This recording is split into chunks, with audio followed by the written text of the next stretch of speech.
Welcome, friends, to Family Shadows. Here, we share stories that aren't just stories.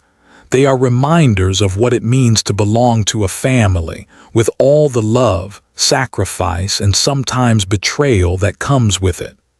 If these tales speak to your heart, if they remind you of your own father, your own mother, or the lessons you've carried across time, then I invite you. Subscribe to this channel and let us keep telling these stories together. Today's story begins with a title that will stay with you long after the last word. At the family gathering, my son-in-law found out about my $30M. Then they demanded it. Let us begin. Arthur Miller had lived most of his 62 years in the quiet rhythm of a small town in Michigan. If you passed him on the street, you would think of him as just another retiree, flannel shirts, worn-in boots, a modest car that coughed when the weather turned cold. He was the kind of man who nodded politely at the grocery store, who left exact change on the counter, who seemed content with less. And maybe that was the point. Arthur wanted to be seen as ordinary, because behind that ordinary life was an extraordinary truth. Arthur was worth $30 million. It was a fortune built not on luck, not on lottery tickets or wild speculation, but on patience, on nights spent studying company reports after long days at the auto shop, on decades of saving every extra dime, investing quietly, listening more than talking. He never bragged, never flaunted. To his neighbors, he was simply Art, the mechanic. To his late wife, Margaret, he had always been more, a dreamer with grease under his nails. When Margaret died 10 years earlier, Arthur buried himself in the silence of the house they had built together. The money grew in the background, but to Arthur, it wasn't really his, it was theirs. It was a promise to Margaret that one day it would serve a purpose greater than them both. But tonight, Arthur wasn't thinking about money. Tonight he was thinking about family. It had been years since Rachel and Olivia, his two daughters, had sat down with him at the same table. Life had a way of pulling them apart. Rachel, the responsible one, raising two children with her husband Ethan. Olivia, the restless spirit, drifting between jobs and apartments, never staying anywhere long. Arthur decided enough was enough. He called them both and said in the voice fathers still sometimes carry, "Come home Saturday, just family. We'll eat, we'll talk." To his surprise, they both agreed, and so Arthur spent the week preparing. He polished the old oak table until it gleamed. He pulled Margaret's recipe box from the cupboard, brushing off the dust. He tried his hand at her apple pie, burned the first one, got the second almost right, nailed the third. He even ironed the checkered tablecloth Margaret had once loved. As he worked, Arthur felt something stirring. Not excitement for food, not even for company, but for connection. He longed to hear his daughters laugh together again. He longed to feel the warmth of family in the house that had grown too quiet. The first to arrive was Rachel. At 34, she carried herself with the same elegance her mother had, though her eyes were often tired.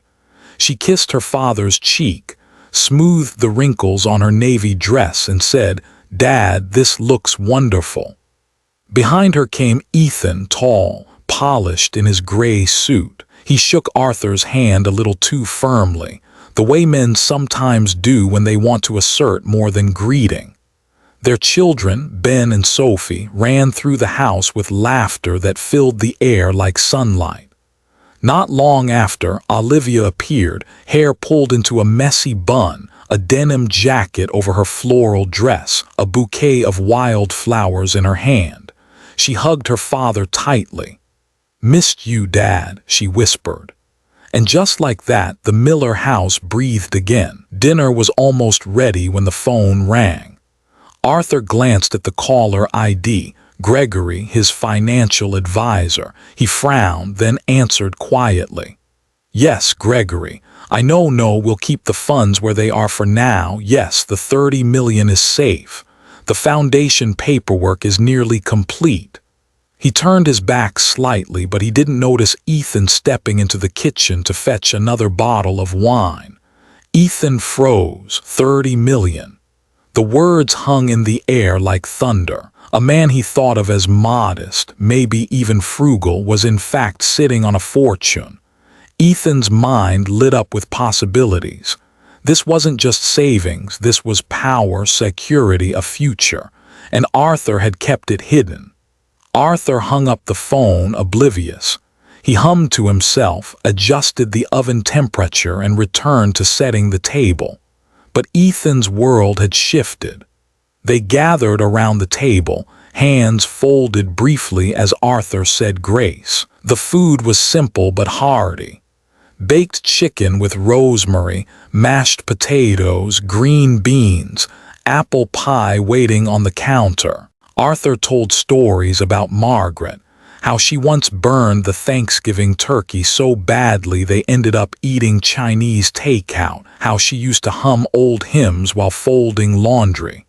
The children giggled. Rachel smiled, though her eyes grew misty. Even Olivia, restless as she was, sat still, listening. For Arthur, this was everything he had wanted.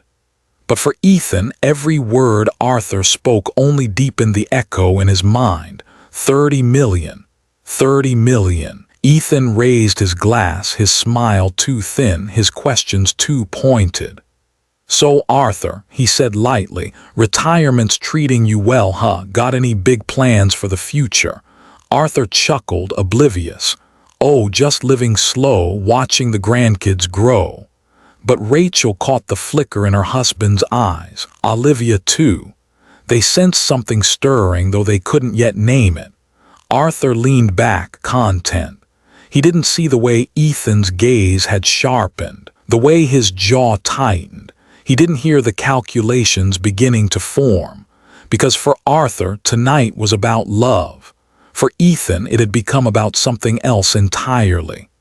As the plates were cleared and the children tucked into the guest room, Arthur sat in his chair, a quiet smile on his lips. He thought the evening had been a success. Laughter had returned, stories had been shared, and for a few hours he felt Margaret's spirit in the room again. But in the corner of the room, Ethan stood silent, his mind racing. He had stumbled onto a secret that would not remain secret for long, and what he did with it would change the Miller family forever. The children were asleep upstairs, the sound of their laughter fading into the hum of the old house. Dishes sat in the sink, glasses of half-drunk wine glistened under the yellow kitchen light, and the living room carried that faint warmth of a family evening that had almost worked. Almost. Arthur had settled into his recliner, loosening his belt just slightly the way older men do after a good meal. He let his eyes drift toward the photograph of Margaret on the mantel, her smile frozen in the frame, still watching over him, still watching over them all.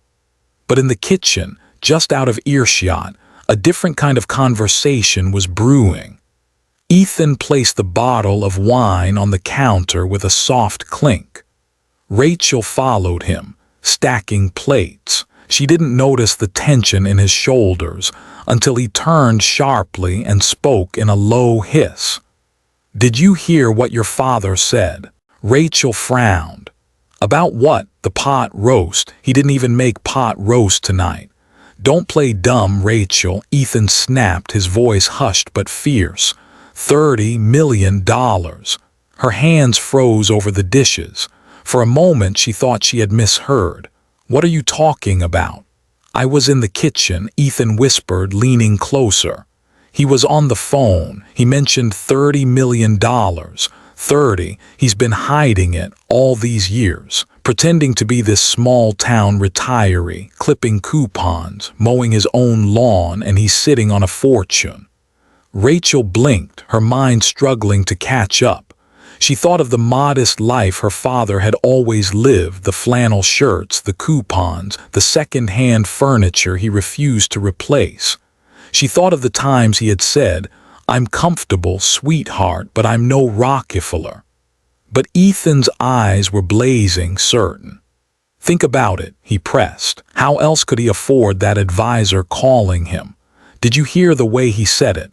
The 30 million is safe, safe. Rachel, your father's been lying to you." Rachel set the plates down slowly, her heart thudding. If it's true, maybe he has his reasons. Maybe. Reasons? Ethan cut her off. "We're struggling to keep up with the mortgage, Rachel, the kids' tuition, and your father has 30 million stashed away. He owes us more than Sunday dinners. He owes his family security."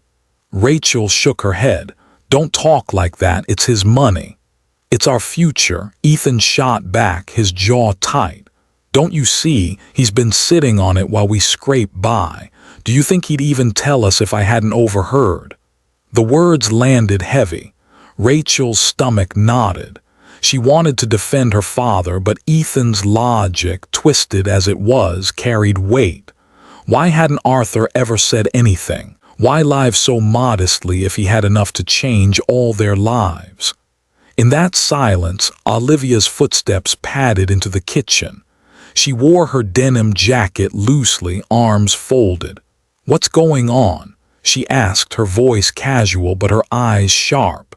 Ethan looked at Rachel, then at Olivia, and then in a calculated move he said it out loud. "Your father has $30 million. Olivia laughed, a short, disbelieving sound. "Yeah, right, Dad, 30 million. He doesn't even own a flat-screen TV. "I heard him," Ethan insisted. "He was on the phone. He said the 30 million is safe." Olivia's smile faltered. She looked at Rachel for confirmation. Rachel bit her lip. He might have," Rachel admitted softly. Olivia's brows shot up. "Are you serious? All those years I was scraping to pay rent in Chicago and he let me. All those times he told me to learn the value of $1, he was sitting on 30 million. Her voice cracked, half hurt, half furious. "Maybe he was protecting us," Rachel said weakly.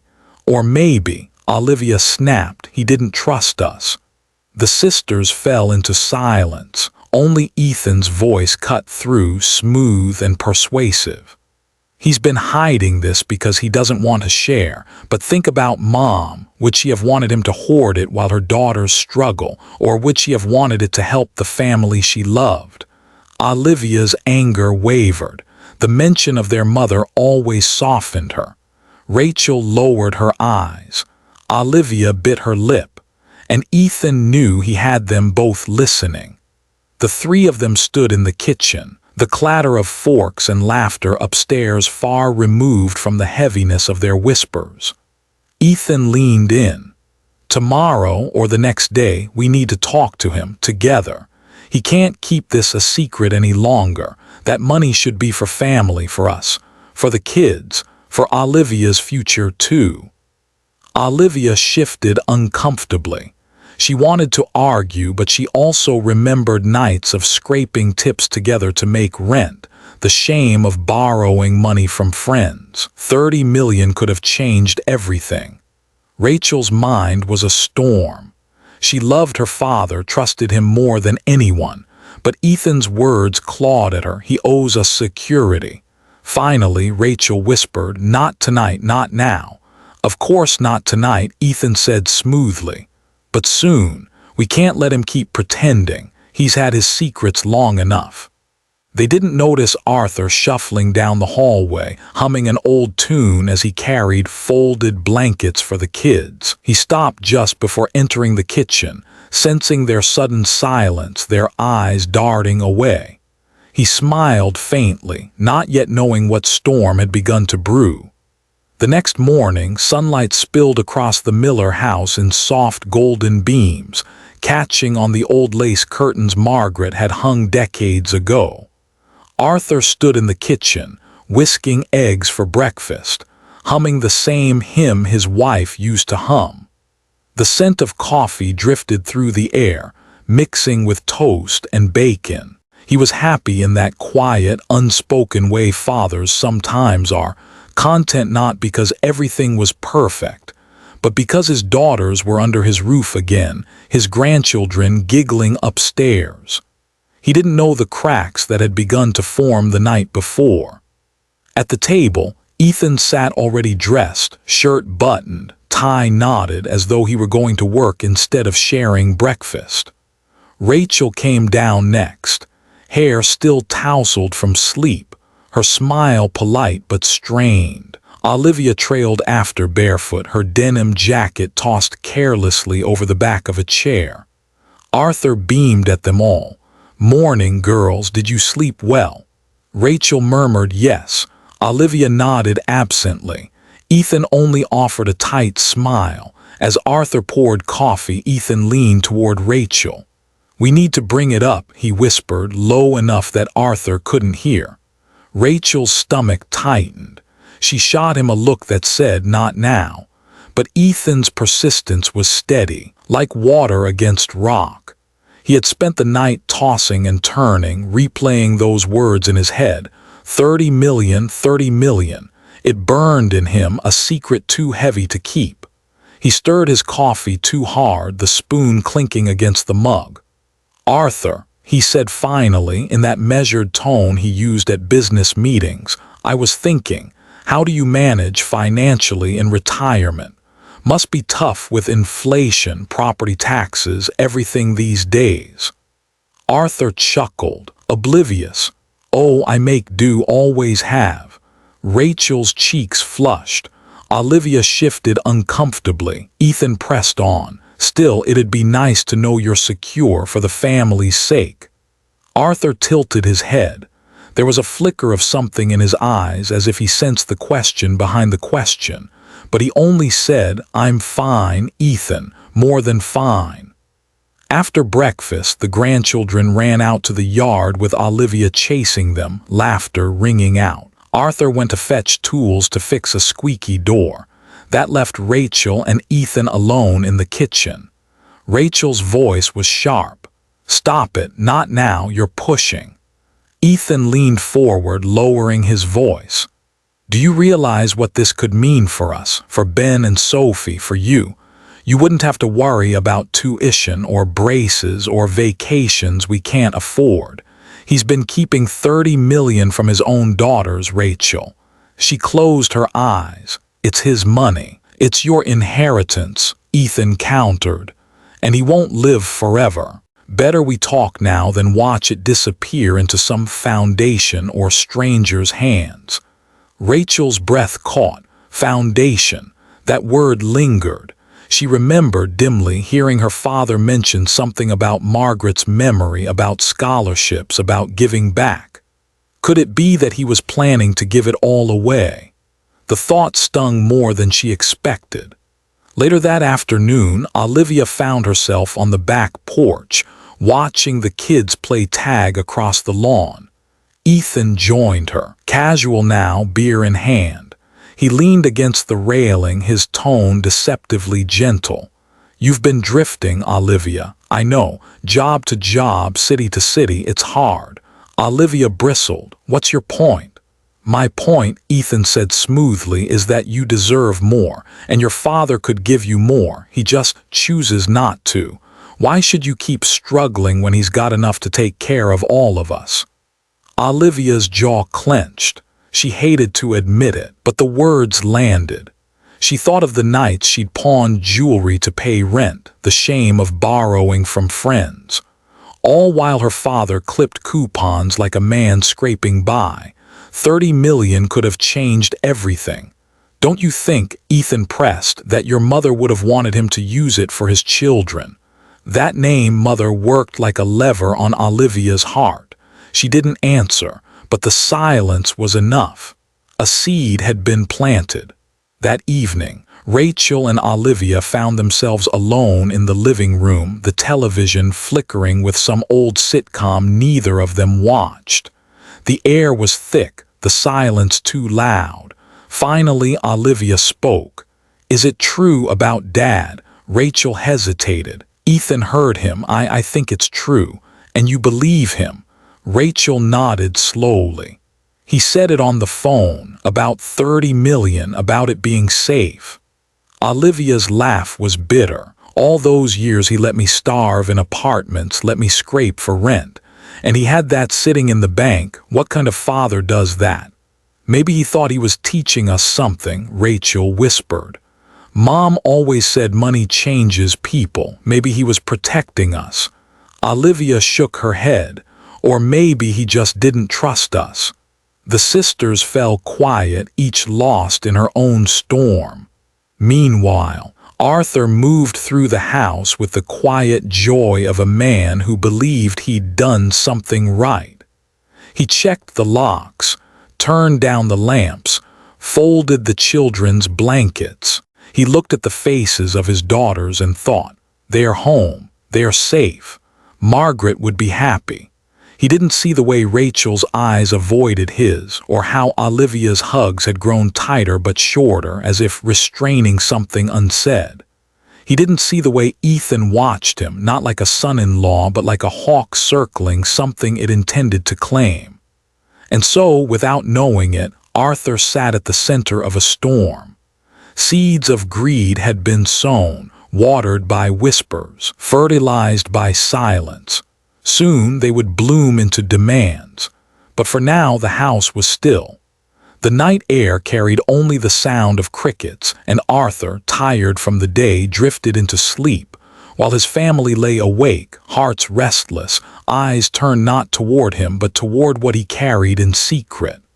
Sunday evening came with the smell of roast chicken still lingering in the air, and the sound of children dragging toy cars across the living room floor. Outside, dusk painted the Michigan sky in streaks of lavender and rose. Arthur sat at the head of the dining table once again, refilling glasses of water, smiling at the familiar chaos around him. To him, the weekend had been a gift, his daughters under one roof, his grandchildren filling the corners of the house with laughter. He thought of Margaret, how she would have loved to see it. But beneath the surface, the air had thickened. Rachel's voice carried hesitation when she spoke to him. Olivia's eyes darted away whenever he caught them. And Ethan's smile was sharp enough to cut glass. The moment was coming. Arthur didn't know it yet, but his family had rehearsed their betrayal in whispers all weekend. Tonight, those whispers would break into words. It began innocently enough. Ethan lifted his glass of wine, the candlelight flickering in his eyes. Arthur, he said warmly, almost too warmly, I just want to thank you. This weekend has been special. Not many families get to sit together like this anymore. Arthur's chest swelled. You're right, son, that's why I wanted it, just family together, that's what matters.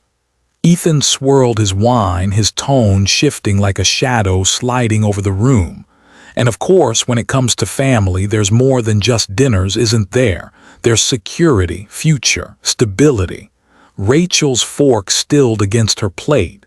Olivia's eyes flickered nervously. Arthur chuckled, a little unsure. I suppose so, yes. That's why we work hard, isn't it? Ethan leaned forward, voice smooth but edged. And some of us, Arthur, some of us have worked very hard indeed. Isn't that right? 30 million hard. The room froze. The only sound was Sophie's toy clattering to the floor. Arthur blinked, his fork halfway to his mouth. What did you say? Rachel's face drained of color. Olivia shifted in her chair, biting her lip. Ethan didn't flinch. He set his glass down carefully, deliberately. 30 million, that's what I heard. You've been hiding it, keeping it quiet, pretending you're some poor old mechanic while you sit on a fortune. Your daughters deserve to know the truth. Arthur's hand trembled slightly. His eyes moved to Rachel. You told him. Rachel stammered, no, Dad, I didn't. He overheard, I didn't. Arthur's gaze hardened, turning to Ethan. That was a private matter. A private matter. Ethan shot back. Arthur, it's $30 million. Do you know what that kind of money could mean for your family, for Rachel, for Olivia, for your grandchildren? Rachel finally spoke, her voice breaking. Dad, is it true? Arthur's heart sank. He had expected loyalty, trust. Instead, he heard suspicion. Olivia leaned forward too, her tone sharper than usual. All those years I struggled, Dad. All those years you told me to learn the value of money, and you had 30 million tucked away. Why didn't you tell us? Arthur's throat tightened, because it wasn't meant to change the way you lived. Your mother and I, we believed money can twist people. We didn't want it to change you. It already has, Olivia whispered bitterly. Ethan seized the moment. Arthur, you've had your secrets long enough. It's time you did right by your family. That money should be used for them, for us. Not hidden in some account, not wasted on strangers or some charity scheme. Arthur rose slowly from his chair. His shoulders, once proud, sagged under the weight of betrayal. He looked at his daughters, his Rachel, his Olivia, and saw not the little girls who once begged him for bedtime stories, but women pulled by the gravity of greed.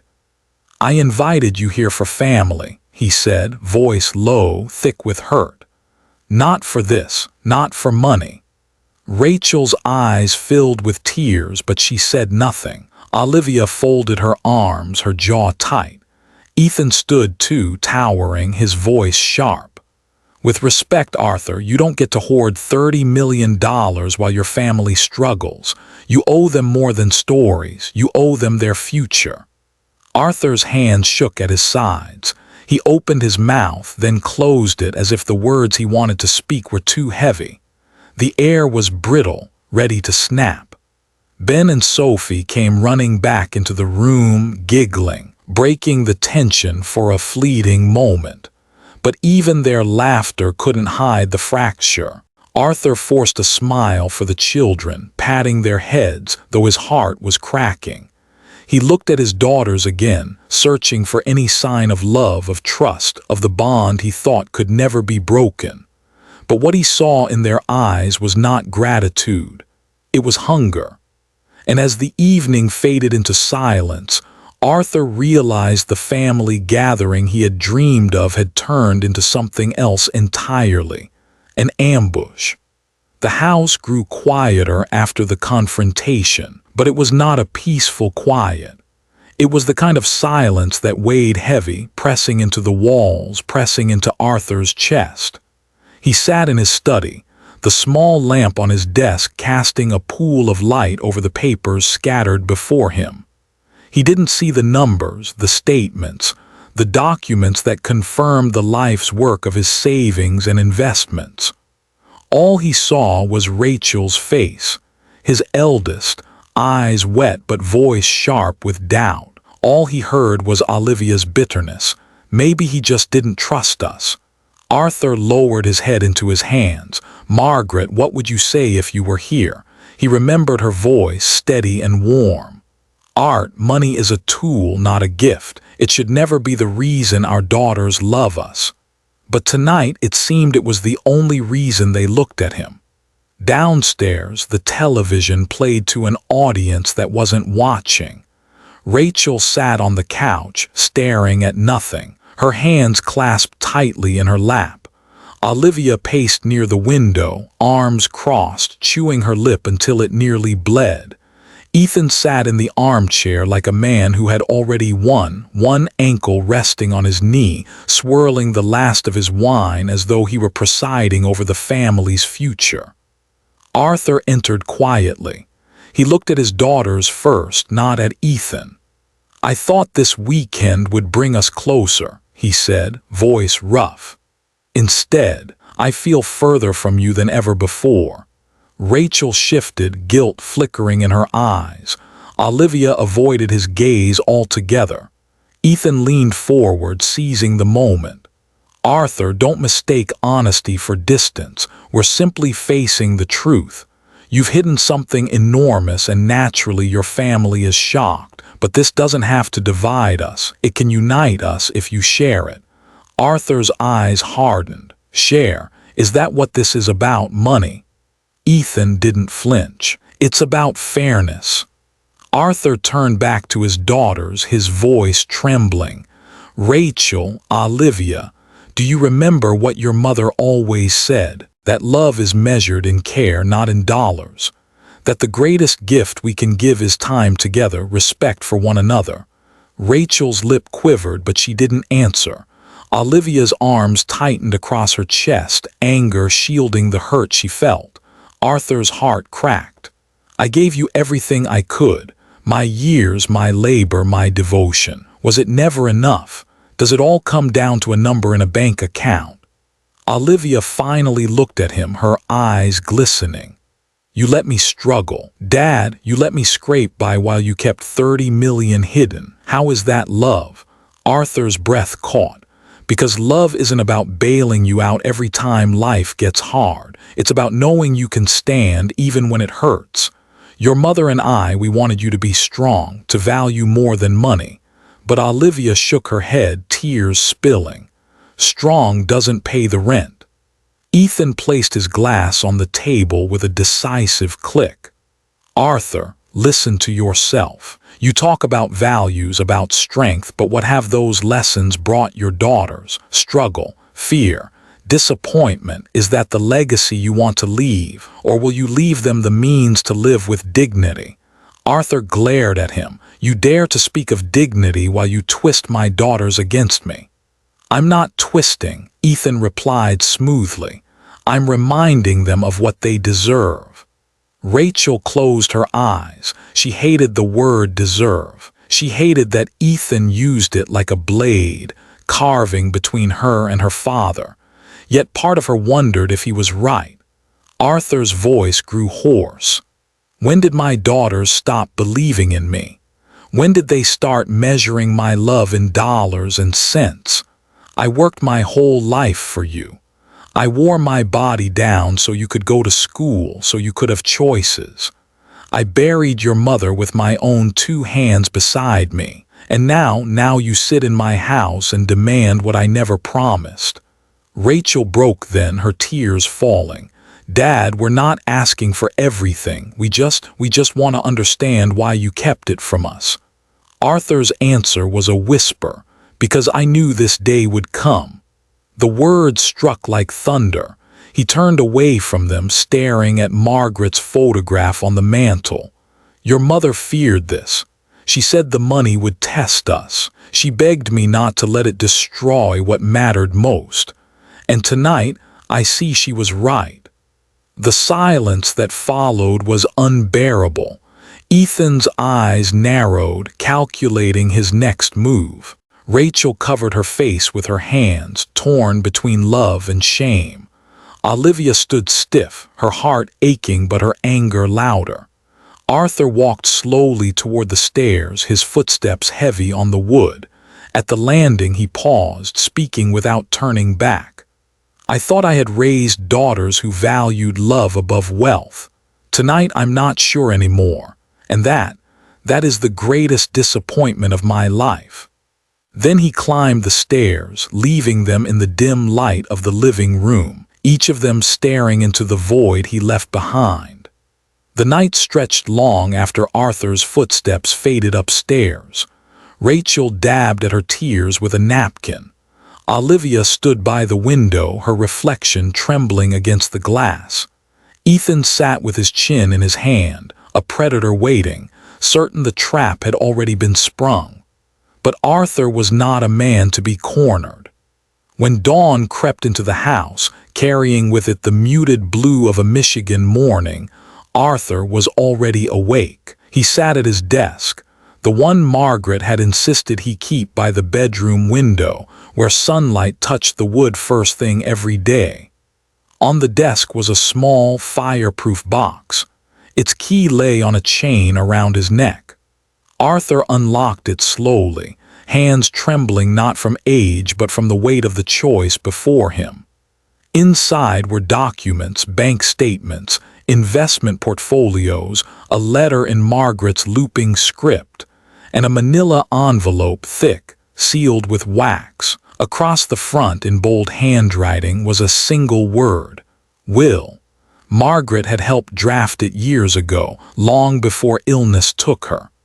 Arthur had updated it only months earlier, just before Rachel's children started school, and now, for the first time, he considered whether he would need to show it. The family gathered once more in the kitchen. The air was heavy with the smell of toast and fried eggs, but no one ate with joy. Arthur placed the manila envelope on the table without a word. Its weight seemed to thud louder than any sound. Rachel's eyes widened. Olivia froze mid-step. Even Ethan, composed as ever, leaned forward, curiosity piqued. Arthur sat, folding his hands. His voice was quiet but firm. "You want to know the truth? Here it is." He tapped the envelope. "This is my will, the whole of my estate, every dollar, every cent, every acre. $30 million accounted for." The room went silent, so still that the hum of the refrigerator sounded like thunder. Arthur pulled the envelope open. He did not hand it to Ethan, nor to Rachel or Olivia. Instead, he unfolded the papers himself, his eyes scanning the words he already knew by heart. "My fortune does not go to my daughters directly. It goes into a foundation, the Margaret Miller Foundation. It will fund scholarships for children who cannot afford education. It will support widows, single parents, and veterans who need a second chance. It will be in every way the legacy your mother dreamed of." Rachel's lips parted, shock coloring her face. Olivia blinked rapidly, shaking her head.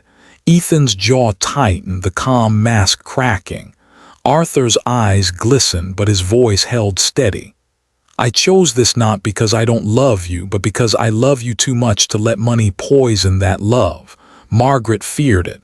"I see now she was right. Last night proved it." Rachel whispered, "Dad, all of it, every dollar." Arthur nodded. "Your mother and I agreed. We built this together. We wanted our lives to mean something after we were gone. You will have memories, family, love that is wealth enough." Olivia's voice broke into a shout. "Memories don't pay bills, Dad. Memories don't keep the lights on. I needed you and you let me drown while you played the noble martyr with your secret millions." Arthur's heart clenched. "Olivia." "No," she snapped, tears streaming. "You think this makes you righteous. All it makes you is a stranger to your own children. You'd rather give to nameless people than to us." Rachel's tears flowed silently, her conflict tearing her in two.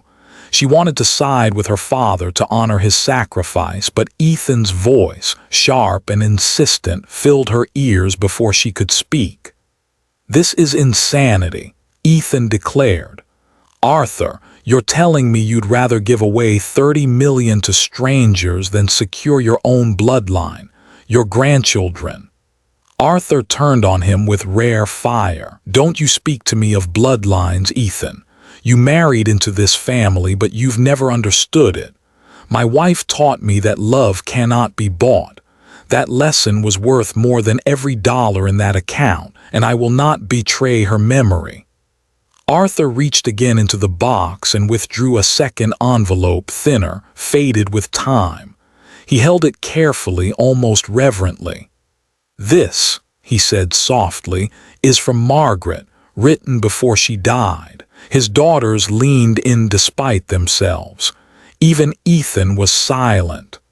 Arthur unfolded the note, his eyes misting as he read aloud. "Art, if you are reading this, then I am gone. And I know the temptation will come. Our girls will ask, they will plead, they will even demand. But remember, my love, what we built was not just money, it was strength. It was character. If you give them the money, you take that from them. Leave them love, leave them pride, leave them the chance to earn their own lives, and let the money go to those who cannot help themselves. That is how our love lives on." Arthur's voice cracked at the final line. He folded the letter and placed it gently on the table. Rachel covered her mouth, sobbing now, her body trembling.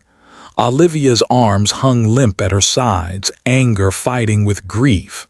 Ethan stared at the floor, lips pressed tight, eyes flashing with cold calculation. Arthur looked at each of them one by one. "This is my decision. It is Margaret's decision. If you love me, if you honor her, you will accept it." No one spoke. The silence stretched long, heavy with disappointment and disbelief. Arthur leaned back in his chair, exhausted, his heart heavy but resolute. For the first time he had shown them the truth, the full measure of his life's work. And for the first time he saw plainly how money had already begun to corrupt the love he held most dear. The letter from Margaret lay on the table like a verdict. Its paper edges curled with time, but its words were sharper than any blade. Arthur sat in silence, his breathing heavy, his eyes fixed on the note as if Margaret herself still lingered there, speaking through ink and memory. Across from him, his family fractured. Rachel wept openly, shoulders shaking. She had always been the dutiful daughter, the one who balanced loyalty to her father with devotion to her husband. But now the scales tilted dangerously and she felt herself splitting in two. Olivia paced, wild energy coursing through her. Anger, grief, betrayal, they all collided inside her chest until she could no longer tell one from the other. Her father's words felt like abandonment, her mother's letter like betrayal from beyond the grave. And Ethan sat still, his expression unreadable. Only his eyes betrayed him, narrow, calculating, already plotting what could still be taken. Olivia spun suddenly, slamming her hands onto the table. "So that's it. $30 million and not a cent for your own children, for your grandchildren. You'd rather fund strangers in the world than the people sitting right here." Arthur flinched at her words. "It isn't about strangers, Olivia. It's about legacy, about what your mother and I believed in." "Legacy?" Olivia spat. "What about me? What about Rachel? What about the nights I went hungry, the rent I couldn't pay, the calls I was too ashamed to make because I thought you had nothing? And all along you were guarding a fortune for people you don't even know." Her voice cracked into a sob. "Were we not worth saving?" Arthur's hands trembled in his lap. He wanted to reach for her, to hold her, but the gulf between them was too wide. Rachel wiped her eyes and looked at her father. "Dad, I don't care about 30 million, I don't, but you have to understand how this feels. All these years you never trusted us enough to tell us. You let us believe you were just scraping by." Arthur's voice was low. "Because I wanted you to see me as your father, not as a bank. I wanted you to come home for love, not for checks." Rachel's tears spilled again. She thought of her children upstairs, innocent of all this. She thought of Ethan's pressure, Olivia's rage, her father's disappointment. And she realized she stood at the center of a storm that had no safe side. Ethan finally rose, his voice calm but edged with steel. "Arthur, let me be blunt. You can dress this up in words like legacy and love, but what you've done is cruel. You've condemned your daughters to struggle while you hoard wealth under the banner of morality. That's not noble, that's selfish." Arthur's eyes flared. "Selfish? I broke my back for 40 years to build that wealth. I sacrificed everything so Rachel and Olivia could grow up free, educated, cared for. And you call me selfish because I refuse to hand it over." Ethan leaned closer, lowering his voice so only Arthur and his daughters could hear. "Then don't be surprised when they walk out that door. Don't be surprised when they don't come back." Rachel gasped. "Ethan, stop." But the words had already landed. Olivia grabbed her jacket from the back of the chair. "Maybe he's right. Maybe I don't need to be here at all. If Dad doesn't see us as his family anymore, then why should we pretend?" "Olivia, please," Arthur pleaded.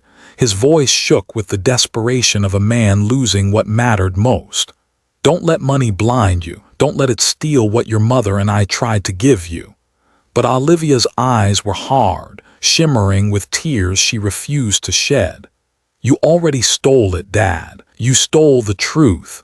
She stormed toward the door, the slam echoing through the house like a gunshot. Rachel stood frozen, caught between following her sister and staying by her father. Ethan's hand pressed firmly against her back, guiding her toward the exit. "Come on, Rachel. It's clear where we stand. He's made his choice. Now we need to make ours." Rachel shook her head violently. "Don't you dare make this about sides." But Ethan's grip didn't loosen. He whispered in her ear, a snake's hiss. "If you don't stand up to him now, Rachel, you'll lose everything your children deserve." Her knees buckled under the weight of it all. She turned to her father, eyes red, voice trembling. "Dad, I love you, but I don't understand you."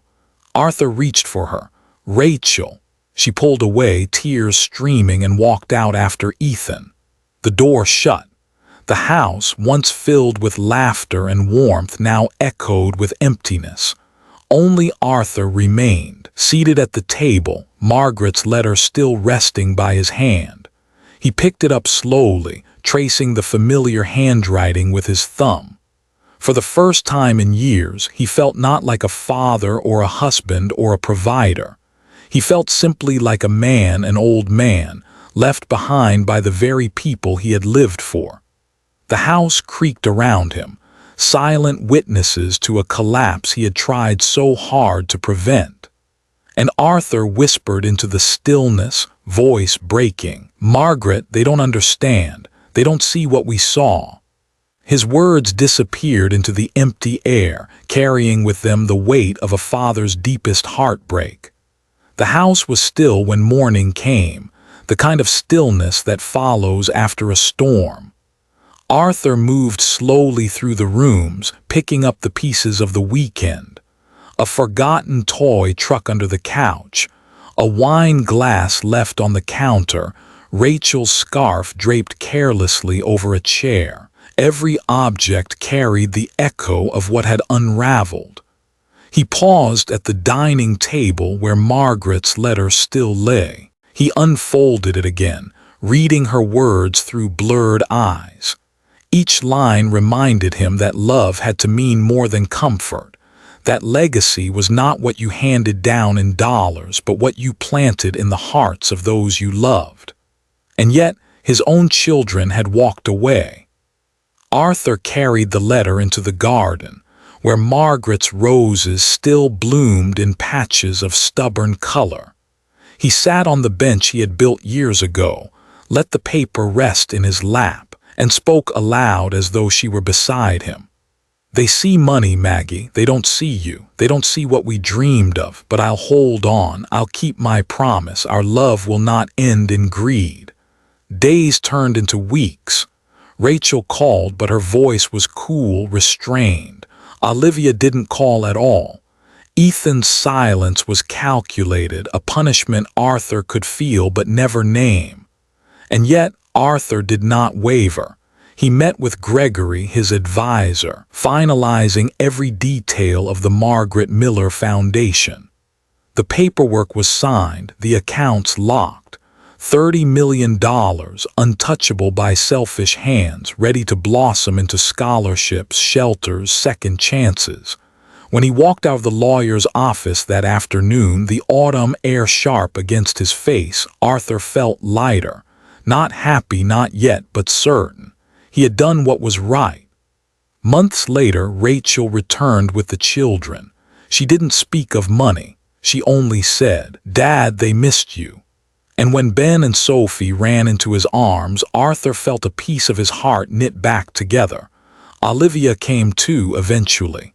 She lingered at the doorway, ashamed, uncertain. Arthur opened his arms without a word, and in that embrace he let go of bitterness. She was still his daughter. She was still the girl Margaret had sung to sleep. Ethan remained distant, but Arthur no longer cared. His legacy was not for Ethan to claim. On a quiet Sunday, Arthur stood in the garden with his daughters and grandchildren gathered around. He pointed to Margaret's roses and said softly, "This is what matters. Not the house, not the money, not the things that pass. It's love. It's the soil you plant in your children. That's the only wealth that lasts." His voice trembled, but his eyes were steady. $30 million cannot buy family, but family, if you tend it right, is worth more than 30 million lifetimes. And in that moment, even with scars still fresh, the Miller family began to see the truth. Dear friends, you've just listened to the story at the family gathering. My son-in-law found out about my $30M. Then they demanded it. A story of greed, of heartbreak, but also of love that refuses to be bought. On behalf of Family Shadows, I want to thank you for staying with us until the very end.